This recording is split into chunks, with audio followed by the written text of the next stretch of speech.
Witajcie. Dzisiaj na Wartko krótki kąsek prosto z mojej kuchni, a to z kuli tego, że się kapnął, że dzisiaj obchodzony jest dzień Roberta Burnsa we szkocki, ich najważniejszego poety, ale nie no poety najważniejszego, bo Robert Burns wygrał też wiele konkursów na w ogóle najważniejszego Szkota w historii.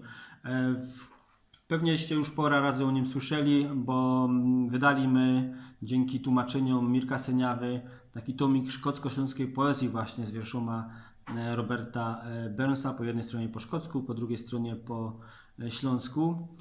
No i coraz częściej uświadamiam sobie, że mamy z tymi Szkotoma pora rzeczy wspólnych, bo nie no, że używamy tych małych języków, które nie wszyscy chcą uznawać za odrębne języki. Nie no, to, że musimy się użyrać z sąsiadoma, którzy chcą nam nasze życie urządzać i uważają od wieków, że lepiej wiedzą, jak tymi naszymi heimatoma zarządzać. Ale też Szkoci dzisiaj mają jakby podwójne święto. Dzień Roberta Burnsa, ale też dzień Haggisa. Haggis, ci co w Szkocji byli, to na pewno wią. To jest takie ich no, narodowe jodło.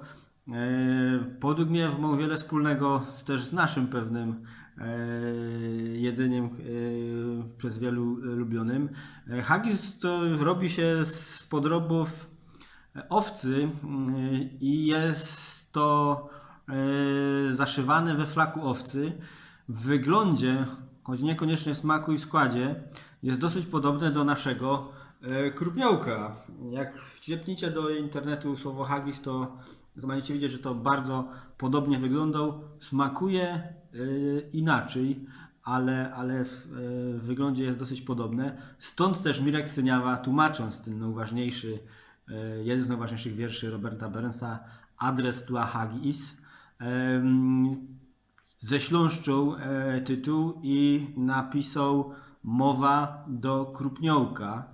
Nie będę czytał całego wiersza, ale przeczytam wam jedna zwrotka, abyście wiedzieli, czemu warto jeść albo to haggisy, albo to krupniołki.